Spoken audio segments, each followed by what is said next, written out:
Друзья, приветствую вас на канале Ниндзя Капитал. Это вечерний обзор. Давайте рассмотрим текущую ситуацию, какие события происходят и что ожидать сегодня на вечерней сессии, какие движения еще остались и как можно их использовать в свою пользу.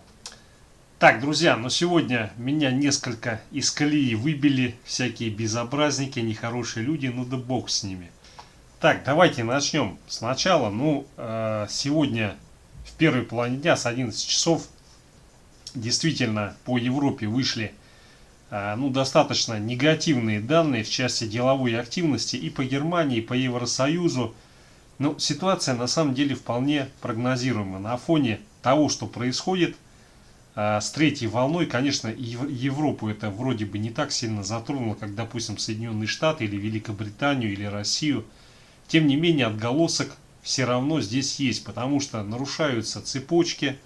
Та же Германия страдает из-за полупроводников, немецкий автопром, а на немецком автопроме завязано много что в Германии и по всей Европе, и поэтому здесь, видите, тут как единый большой организм, что-то немножко прикрутили, горлышко создали, и все начинает немножко отъезжать вслед за тем, где перекрыли.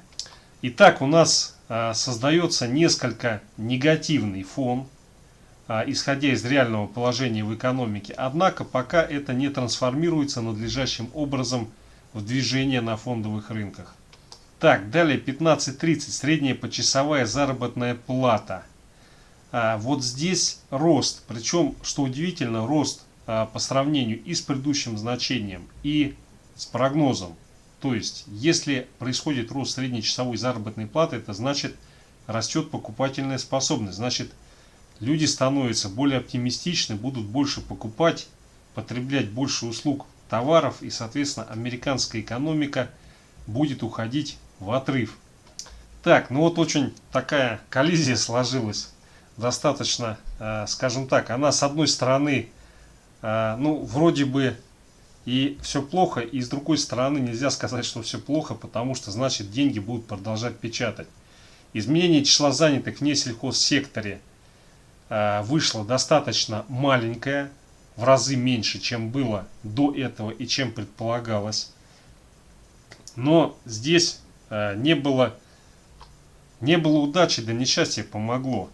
Потому что здесь при таких данных ФРС, скорее всего, не будет торопиться с сокращением выкупа активов. И сегодня мы видим движение в драгметаллах. Вообще перед сентябрем и перед вот этими праздниками, День труда, чаще всего фиксация позиций происходит.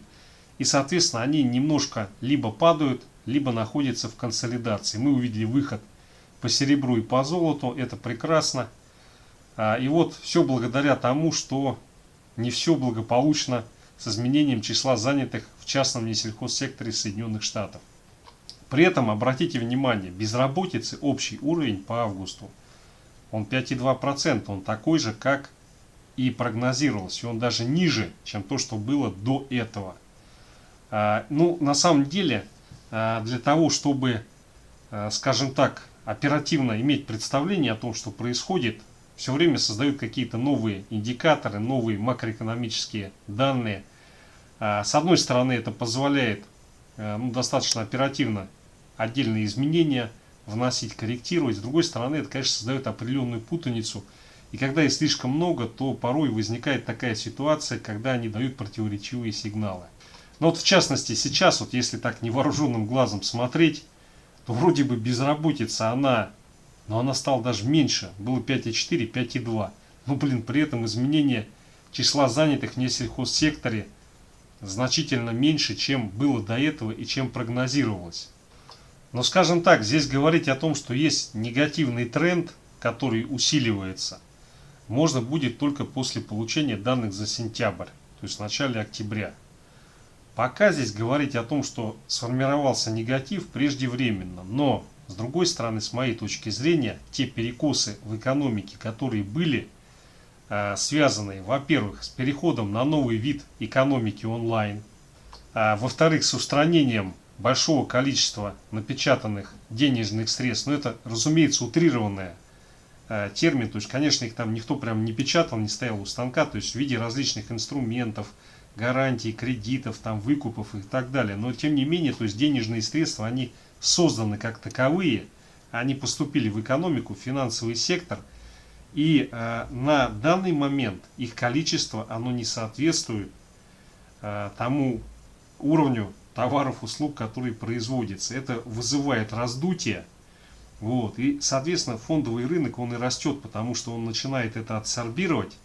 И в западном цивилизованном мире функция фондового рынка и рынка деривативов — это как раз убирать вот эти напечатанные деньги после того, как они выполнили свою полезную функцию. Они должны там мертвым грузом лежать, там в пенсионных фондах, там в хедж-фондах, деривативах и так далее. Вот. И поэтому здесь, если начинаются распродажи, это всю систему ее разбалансирует. Вот. Поэтому, наверное, распродаж никто не хочет, их будут стремиться избежать до самого последнего момента. Так, ну вот индекс менеджеров по снабжению вышел положительный, но вышел-то он положительный, но он меньше предыдущего значения, это раз. И потом, ну что, он прогнозы больше на 0,02, это вообще смешно даже, это статистическая погрешность. И, соответственно, наверное, этот фактор, мне так кажется, он не компенсирует ту ситуацию, которая создалась на рынке труда из-за сокращения в несельхозсекторе, ну точнее из-за низкого прироста. Так, далее, композитный деловой индекс по Соединенным Штатам, он вышел такой, как ожидалось, ну, по крайней мере, от маркет. В секторе услуг он вышел чуть меньше, но в любом случае эти показатели, они оказались меньше, чем того, что было в предыдущем месяце. Соответственно, это говорит о том, что все-таки американская экономика, она не движется полным ходом к уверенному восстановлению. Что-то в ней все-таки не так. Здесь, с одной стороны, это говорит о том, что фондовый рынок, он растет, наверное, необоснованно. Но с другой стороны, это говорит о том, что будут, скорее всего, переносить сокращение выкупа активов на начало или на середину 2022 года. Ну, я так изначально и полагал. Пауэлл сказал, что будет этот вопрос уже начинать активизировать в конце этого года, но мне кажется, это преждевременно. На такие меры никто не пойдет. И потом Пауэлл как-то так вот сказал, что вроде бы он до этого не обозначал такую дату, конец этого года, но он как-то так это мягко сказал, что все восприняли это как, наоборот, как что-то такое позитивное. Хотя на самом деле речь-то до этого шла про 2022 год, и только вот сейчас, в августе, то есть он сказал о том, что я вот рассматриваю, что может быть в конце года 2021 мы начнем сокращать выкуп активов. На самом деле, я думаю, 2022 год не раньше. Так, далее. Число активных буровых установок от Baker Hughes. Оно уменьшилось, но на самом деле здесь ничего страшного нету. Потому что ИДА довела всех, и даже буровые установки.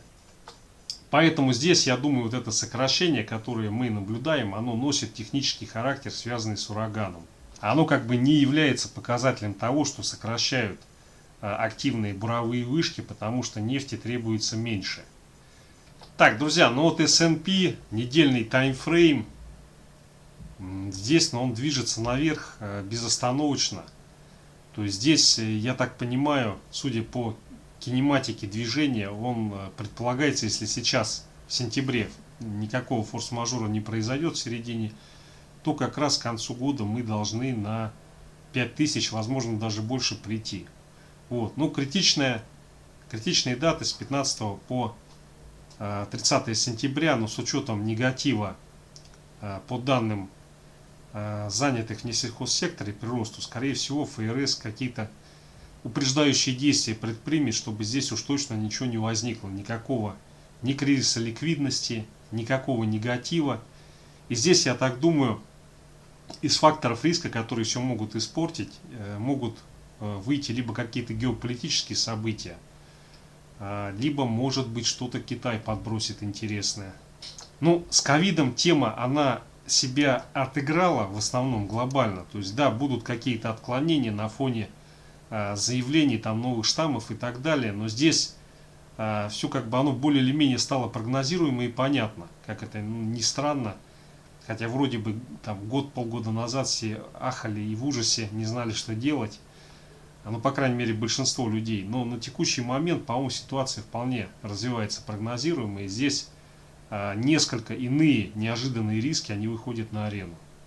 Так, друзья, далее индекс Мосбиржи ММВБ, месячный таймфрейм. Но здесь 4000 мы сделали. Теперь, ну, судя по динамике, я думаю, до 15-20 сентября мы где-то в этом диапазоне выше 3850, 4000. Ну, скорее всего, и будем находиться. Но здесь надо четко понимать, что весь этот волшебный рост, он идет из-за того, что просто денег много. Не более и не менее. Там, никакого там волшебного восстановления и так далее, его не наблюдается. Его мало наблюдается на Западе и в Китае. А с учетом того, что там, в общем-то, логистические цепочки нарушены, и Россия, по сути, ну это как бы немножко менее эффективная система, чем там западная экономика и даже китайская. И поэтому здесь как бы да, идет рост за счет того, что деньги приходят, но надо четко понимать, что как только будет какое-то воздействие, там черный лебедь, там какой-то краш внезапный, то соответственно отсюда они бежать будут значительно быстрее, чем с американских площадок. Так, друзья, далее RGBI. Дневной таймфрейм. Ситуация по RGBI, индексу российских облигаций, достаточно интересная, потому что здесь сейчас решается судьба, будет не будет добой уровня 144,4. Если в ближайшее время вот этого добоя не будет, то у нас отсюда развивается движение, у которого цель будет в районе 146. Если такое движение развивается, то весьма вероятно рублю будет оказано содействие определенное. Вот. Здесь, конечно, не всегда идет пропорциональное движение, потому что рублю иногда мешают укрепляться. И в последнее время это делают достаточно существенно. Вот. Но тем не менее, здесь вот эта тенденция наметилась на рост RGBI. И вот главный вопрос, пробитие, не пробитие в ближайшее время вот этого уровня. Если он не пробит, то отсюда пойдет движение, будет взят 145,3 и потом пойдет дальнейший рост. Так, друзья, давайте на секундочку отвлечемся, посмотрим структуру восстановления, возникновения американских рабочих мест. Как вот сформированы эти 235 тысяч волшебных рабочих мест, которые должны вдохнуть жизнь в американскую экономику и во весь мир. Итак, что здесь получается? Обработка данных и связанные процессы. Ну, здесь все отлично, идет вполне как бы гармоничный, хороший рост на 3%. Далее, то, что связано с автотранспортом, 2,7%. Здесь вообще как бы видно, что пошло уверенное восстановление, и с этой сферы все окей. Далее, воздушный транспорт, то есть это пилоты, стюардессы и так далее. Здесь вообще ответственный рост, здесь все прекрасно. Далее, такая хитрая штучка, как добыча угля. Здесь тоже рост. Вот. Но он, правда, не особо количество рабочих мест снижалось в этой сфере, несмотря на все неприятие угля. То есть здесь все равно рост продолжался. Но теперь как бы здесь произошел некоторый перелом. Ну, почему вот такая ситуация с углем? Очень она нестандартная. То есть, с одной стороны, все борются и сокращают, с другой стороны, ничего не могут сделать. Ну, здесь ситуация очень простая. Современный уголь, который добывают, это, ну, помимо того, что он идет на электростанции, куда его, собственно говоря, постоянно режут, это неотъемлемая, важнейшая часть. Во-первых, для производства стали это кокс. Но это правильный кокс, с помощью которого выплавляют сталь. И, соответственно, это химия. То есть и уголь его еще используют для химии, для получения различных соединений. Вот. И поэтому от угля будет избавиться очень несложно. На бумаге красиво рисовать, как будут восстанавливать оксид железа водородом. Но на практике, для того, чтобы это стало экономически рентабельно, я даже не представляю, что там надо сделать и с производством водорода, со стоимостью, и самим вот этим процессом. Потому что это же надо будет перестраивать все домны, все печи, которые есть. То есть это колоссальнейшие вложения в основные фонды. Я понимаю, что это перезапустит экономику, как рассчитывается, но для того, чтобы все это пройти, для этого потребуется время и значительные вложения. Так, друзья, ну тут вот потихонечку у нас начинает на горизонте появляться новый риск, который может вызвать очень существенное воздействие на рынке. Дело в том, что внимание СЕК, американской комиссии, которая занимается контролем финансовых и фондовых рынков, то есть это специальный орган отдельный, где работают профессионалы, которые контролируют рынки. У них появились вопросы относительно вот этих модных инвестиций ESG, то есть то, что связано там с экологией, там, с равноправием и так далее. Но на самом деле, вот то, что они этот вопрос начали поднимать, это вполне естественный ход. Я даже удивлен, что его начали поднимать только сейчас. Почему? Потому что везде, где есть громкий лейбл, громкий призыв, куда там надо идти, во что вкладываться, что важно, там вот под этой дымовой завесой, которая исходит, очень часто развиваются различные процессы недобросовестные, когда либо, скажем так, риски очень высокие создаются, либо когда просто откровенно что-то подделывают, либо вводят в заблуждение. Вот, соответственно, если СЕК начнет активно очень проверять и детально многие компании в этой сфере, наверняка там всплывут какие-то нарушения. Возможно, даже где-то дела обстоят не столь благопристойно, как это преподносится и показывается. Соответственно, поскольку эта тема в фаворе, если там начнут копаться и действительно выявят какие-то нарушения, да и просто сама заявка начать там проверку и более детально все это дело отслеживать, она может вызвать на рынке потрясение.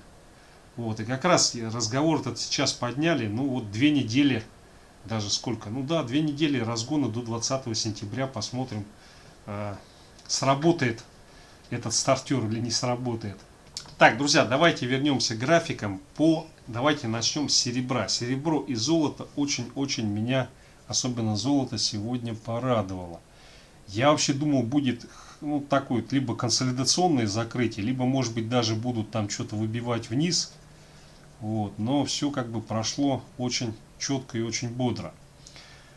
Смотрите, понедельник, выходной день. День труда в Соединенных Штатах. Наверное, где-то вот в этом диапазоне закрытие будет по серебру в районе 24,8. То, что вот это движение пошло, это очень позитивно. Я предполагаю, что на следующей неделе мы увидим, когда вот Америка откроется, если там не будет провала по драгметаллам, то, соответственно, вот на следующую недельку, я думаю, цель 26 ее могут по серебру сделать. Опять же, сейчас посмотрим, должно быть закрытие выше 24,6 сейчас. И какое открытие будет на следующей неделе. Пока что, я думаю, все-таки закрытие выше 24,7. Так, друзья, далее газ, месячный таймфрейм. Давайте возьмем. Здесь вот получается в сентябре месяце будет решаться вопрос пробития 4,9. Если здесь пробой происходит, то очень быстро может пойти движение, у которого цель будет находиться в районе 6,5. Вот, поэтому вот эта оставшаяся траектория движения, она сейчас очень важна. Судя по тому, как она идет, весьма вероятно, что мы в ближайшие 2 недели возьмем этот диапазон и пойдем выше. Вот недельный таймфрейм, он указывает на то, что пока еще движение наверх не завершилось. Да, вот есть попытки разворотов, но эти попытки разворотов им реализоваться не дают. Так, друзья, далее золото. Здесь вообще отличная картина.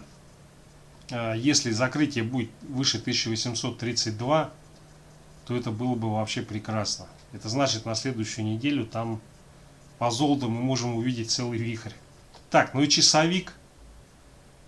Локально здесь цели сделали, которые были. Соответственно, здесь вопрос идет в удержании уровня 1830-1832. Если его не удерживаем сейчас на закрытии, то следующую неделю тогда будем консолидироваться в районе 1823-1829. Если удержимся, то следующая неделя весьма вероятно приведет к росту золота, но посмотрим еще, как будет открытие. Есть там один коварный момент, который на следующей неделе может реализоваться. Так, друзья, далее нефть, дневной таймфрейм. Вот сейчас мы в диапазоне выше 72, но ниже 74,15. Судя по часовому таймфрейму, вот сейчас здесь произошло пробитие уровня 72-75. Ну, есть вот уровень 72,5, но судя по динамике движения, мы ну, вот куда-то сюда сейчас должны прийти, в район 72,15. Вот 72,15, да, если здесь возникает пробой этого диапазона, то в коротком моменте может быть проскальзывание на 71,7, 71,6.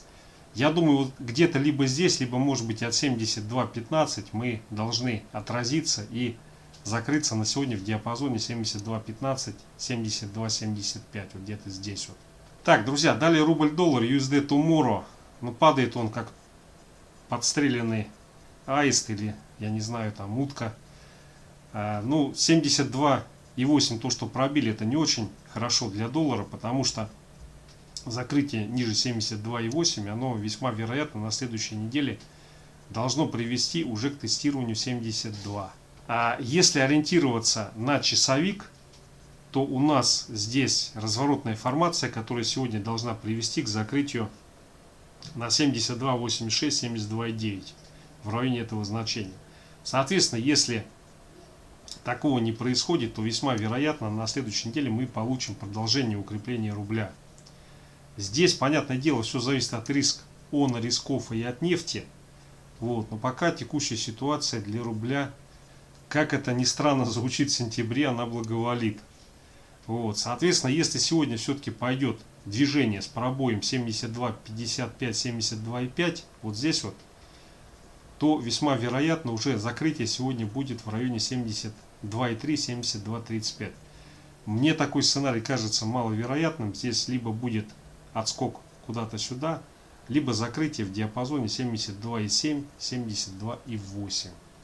Друзья, все основные моменты. Спасибо за внимание. Счастливо.